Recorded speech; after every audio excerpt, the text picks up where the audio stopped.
వాళ్ళతో పాటు వాళ్ళని ముందుకు తీసుకురావాలి. అలాగే ఇబ్బందులు లేకుండా బ్రాంచ్లో చూడాలని దృక్పథంతో పనిచేయడం అనేది జరుగుతుంది. అయితే దీంట్లో ఏమంటే ఇష్యూ జరిగినప్పుడు డెఫినెట్గా ఆర్గనైజేషన్ ఒక మెచ్యూరిటీతో ఆలోచిస్తున్న ఒక కాన్ఫిడెన్స్ కూడా ఉండాలని చెప్పి నేనైతే భావిస్తున్నాను. ఆ ఇష్యూని డీల్ చేసే పద్ధతిలో కొన్ని ఓపెన్గా చెప్పే ఉంటాయి, కొన్ని ఓపెన్గా చెప్పనే ఉంటాయి. ఏదైనా కూడా in the interest of the employees, పర్టికులర్గా ఉమెన్ ఎంప్లాయీస్ ఇష్యూస్ వచ్చినప్పుడు అది ఒక బాధ్యతతో కూడినటువంటి పరిష్కారంగా కూడా ఉండాలి. అది కూడా మన బాధ్యతే. సో ఆ బాధ్యతతో డెఫినెట్గా పరిష్కారం జరుగుతుంది. జనరల్గా మన ఇష్యూస్ రాకుండానే చూడటం జరుగుతుంది. అన్ఫార్చునేట్గా ఇక్కడ ఏమైనా చిన్నవి పెద్ద ఇన్సిడెంట్స్ అయినా కూడా ఒక బాధ్యతతో కూడినటువంటి పరిష్కారానికి ప్రయత్నం చేయడం తప్పితే మహిళా ఉద్యోగులకు సంబంధించి అదర్ సైడ్స్ తీసుకుంటాం అనేది ఉండదు. అది మన ఆర్గనైజేషన్ యొక్క డైరెక్షన్ కూడా కాదు. అది మరోసారి ప్రత్యేకంగా నేనైతే చెప్పదలుచుకున్నా. అలాగే ఇంకోటి ఏంటంటే పార్టిసిపేషన్ సంబంధించి మహిళా ఉద్యోగులు మన మచిలీపట్నంలో మీటింగ్కి వెళ్ళినప్పుడు కూడా నేను చెప్పాను. జనరల్గా అంటే వైజాగ్ లాంటి చోట్ల, బెంగళూరు లాంటి చోట్ల మహిళా పార్టిసిపేషన్ ఎక్కువ ఇన్షూర్ చేసుకుంటున్నారు. మన దగ్గర కొద్దిగా మామూలుగా డెమాన్స్ట్రేషన్ వాటికి వచ్చిన రాకపోతే పెద్దగా ఏమి మామూలుగానే ఉంటుంది. కానీ ఇంపార్టెంట్ ప్రోగ్రామ్స్ వచ్చినప్పుడు మాత్రం ప్రత్యేకంగా రిక్వెస్ట్ చేస్తాను అని నేను వస్తున్నారు కూడా. సో ఈ రోజున దాదాపు చూస్తే ఒక 60 మంది మహిళా కామ్రేడ్స్ వచ్చి పార్టిసిపేట్ చేస్తారు. It is a great achievement. ఒక డివిజన్లో ఒక 60 మంది వచ్చి రోజంతా ఇక్కడ ఉంటామని. అట్లాగే దాంతోపాటుగా రిపోర్ట్ మీద కూడా మాట్లాడారు. సో ఈ కన్సల్టేషన్ ప్రాసెస్ అనేది కంటిన్యూ అవుతుందని ఏఐ చెప్పులు ఏవైతే ఉన్నాయో ఉండాలి. డాక్టర్ అంబేద్కర్ గారు రాజ్యాంగంలో రాశారు, ఇన్సూరెన్స్, బ్యాంకింగ్ ఇవి ప్రభుత్వ రంగంలో ఉండాలని ఆయన రాశారు అప్పట్లో.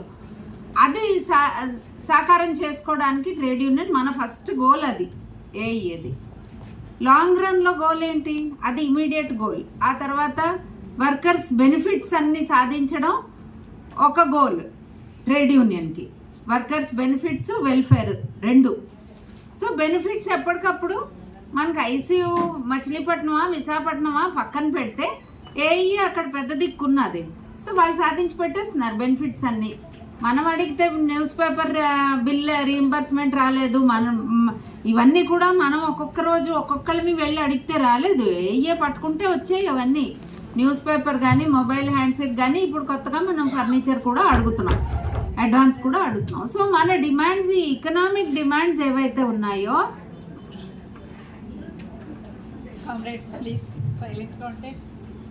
ఈ ఎకనామిక్ డిమాండ్స్ ఏవైతే ఉన్నాయో అవి నెవర్ ఎండింగ్ ప్రాసెస్. 1,00,000 రూపాయలు జీతం వస్తే 1,50,000 రావాలని కోరిక ఉంటుంది. దానికి కోరిక కూడా ఊరికే కోరిక కాదండి. ఇది అదేదో అడ్డగోలుగా అడగడం కాదు.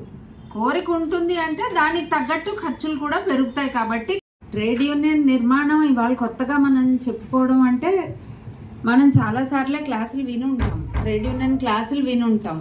What is a trade union? ఎందుకు ట్రేడ్ యూనియన్ ఉండాలి? 2 క్వశ్చన్లు. ట్రేడ్ యూనియన్ ఏమిటి చేయాలి? ట్రేడ్ యూనియన్ అంటే ఏంటి? అసలు ఎందుకు ఉండాలి అనేది, యూనియన్ ఎందుకు ఉండాలి? ఇవాళ రోజున ఎల్ఐసి ఎంప్లాయీస్కి చాలామంది అంటే ట్రాన్స్ఫర్లు, ప్రమోషన్లు అయిపోయి ఒక స్టేజ్లో సెట్ అయిపోయిన వాళ్ళకి నాకు యూనియన్ అవసరం ఏముంది, నేను ఎలా తిరిగినా పర్లేదు, యూనియన్ యాక్టివిటీలో పార్టిసిపేట్ చెయ్యకపోయినా పర్వాలేదు అనే భావన ఉంది. ఎందుకు?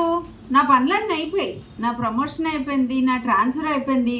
ఎప్పటికప్పుడు ఏఏ వేజ్ రివిజన్ ఇప్పించేస్తుంది మనకి. ఎప్పటికప్పుడు బ్రహ్మాండమైన వేజ్ రివిజన్స్. అసలు మన స్టాండర్డ్ ఆఫ్ లివింగ్ ఎంత పెరిగిందంటే, ఇందాక కామ్రేడ్ చెప్పినట్టు ₹1,00,00,000 రిటైర్ అయితే వచ్చే పరిస్థితి స్టాండర్డ్కి పెరిగాం మనం. అందుకని ఇప్పుడు కొత్తగా మనకి యూనియన్తో ఏముందిలే పని, నేను రోజు మీటింగ్కి వెళ్ళకపోతే వచ్చిన నష్టం ఏముంది, ఒకసారి వెళ్తే 2 సార్లు ఎగ్గొట్టేయచ్చు, అలాంటివి కూడా ఉన్నాయి. మీటింగ్ చెప్పిన రోజే ఏదో పని ఉంటుంది ఇంట్లో అంటే, ఆ రోజే ఇంకేదో పని వస్తుంది అంటే దాన్ని వాయిదా వేసుకోవాలి. మనం మామూలుగా అయితే దీనికి ప్రాధాన్యత ఇవ్వాలి. సో ట్రేడ్ యూనియన్ అసలు అవసరం ఏంటుంది ఇవాళ రోజు మనకి?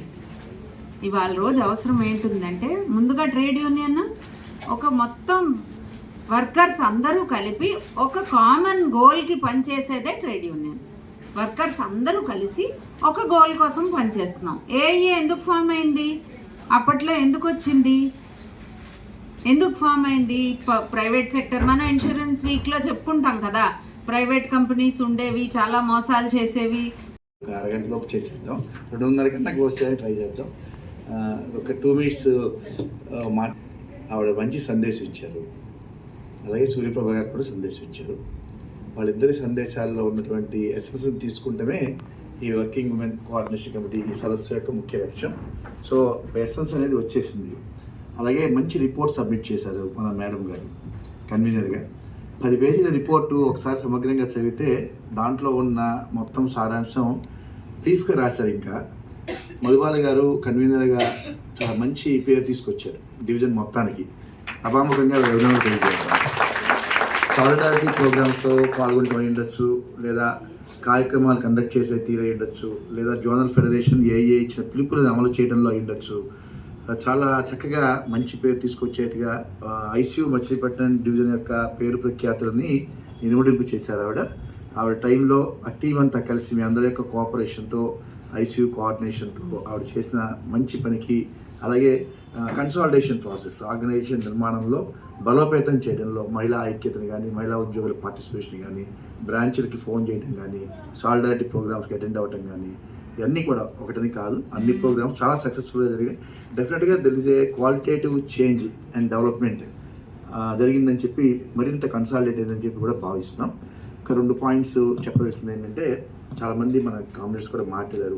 కామ్రేడ్స్ ఐసీయూ మచిలీపట్నం డివిజన్గా మన డివిజన్లో ఉన్నటువంటి మహిళా కామ్రేడ్స్ సంబంధించి, అంటే ఇది మహిళా సదస్సుని బట్టి జెంట్స్ అయినా అదే అవుతుంది. అయినా మహిళా సదస్సుగా ప్రత్యేకంగా చెప్పేది ఏంటంటే, ట్రాన్స్ఫర్స్ విషయంలో అయినా, ప్రమోషన్స్ విషయంలో అయినా, పోస్టింగ్స్ విషయంలో అయినా, ఏదైనా ఇష్యూస్ జరిగినా కూడా ఖచ్చితంగా అత్యంత నిబద్ధతతో true to the traditions of the organisation, ఏదైతే మంచి జరగాలో, ఏదైతే మేలు జరగాలో, అలాగే వర్కింగ్ కల్చర్ సందర్భంగా కూడా బ్రాంచెస్లో అనేక ఇబ్బందులు ఎదుర్కొంటున్నా కూడా మహిళల పట్ల తీవ్ర జాతీయవాదం అబ్బాయి మాకెందుకండి, కానీ పాపం మోడీ గారు తీసుకొచ్చాడు, మీకు ఆలోచించాల్సిన పరిస్థితి తీసుకొచ్చాడు. మొన్న చెప్పాడు పాపం ఆయన, మనం చెప్పంగానే అనిపించింది పొదుపు చేయాలి దేశ ప్రజలు ప్లీజ్ అంటున్నాడు ఆయన. అనగానే బాబు పెడతాడు, నెత్తి మీద పెడతాడు అనుకున్నాను, కానీ ఆయన డైరెక్ట్ మీకు పెట్టాడు, లేడీస్కి తైలే పెట్టాడు. బంగారం కొనద్దు ప్లీజ్ అంటున్నాడు, ఎటు తిరగద్దు అంటున్నాడు. ఈ మధ్య ఒక్క నిమిషం, అదే మీరు ఎన్ని కేజీలు కొంటారో తెలీదు కాదు. ఈ మధ్య మనకి ఎల్ఐసీలో 2 days హాలిడేస్ వచ్చిన కాడి నుంచి ఇంట్లో వాళ్ళు ఎక్కడికొట్టి వెళ్దామని అంటున్నారు. ఇప్పుడు అది పోతుంది. ఆయన ప్లీజ్ అంటున్నాడు, ఎందుకంటే మీరు దేశభక్తులు కాదు, మీరు తిరిగారంటే దేశభక్తులు కాదని చెప్పడానికి పక్కన వెంటనే వాట్సాప్ ఇన్స్టాల్ రెడీగా ఉన్నారు. దయచేసి మీరు ఆలోచించుకోండి. వాట్సాప్ ఇన్స్టాల్ ఇప్పుడు చాలా చాలా చెత్తగా ఉంది. ఇవాళ నేను వస్తుంటే చూశాను, నాకు గ్రూపులు ఉంటాయి, దాంట్లో ఒక 50 lines పెట్టాడు ఒక ఆయన. ప్లీజ్ అన్నాడు, దేశ ప్రధాని మీరు అనవసరం ఖర్చు పెడుతున్నారు, చాలా జాగ్రత్తగా వాడుకోవాలి డబ్బులు కానీ అన్నీ. నాకు మొన్న అనిపించింది, పెట్రోల్ గురించి మాట్లాడాడు. ఇదే పెట్రోల్ మరి 2 నెలల క్రితం ఎలక్షన్స్ ముందు కూడా అదే కంట్రోల్ ఇబ్బందిలో ఉంది, కానీ ఎలక్షన్స్ ముందు ఎవరు చెప్పట్లా. 2 సంవత్సరాల క్రితం అప్పుడు కూడా అదే ఇబ్బందిలో ఉంది. కానీ ఒకటి మనం ఆలోచించాలి, మనిషి అనేవాడు సంఘజీవి అంటారు. లేడీ కామ్రేడ్స్ అందరూ కూడా గ్రూప్ ఫోటో ఉంటుంది, వెనక్కి వచ్చి ఉంచండి.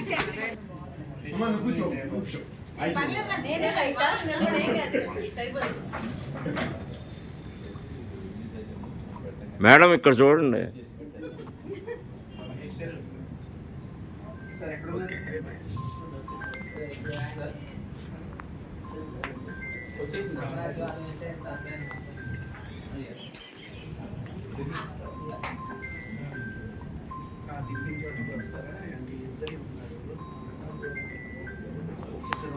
ఐసీయూ జిందాబాద్, ఎల్ఐసి మహిళా ఉద్యోగుల సమన్వయ కమిటీ జిందాబాద్, వర్కింగ్ ఉమెన్ కోఆర్డినేషన్ కమిటీ జిందాబాద్, ఏఐఏ జిందాబాద్, ఐసీయూ జిందాబాద్, ఐసీయూ జిందాబాద్.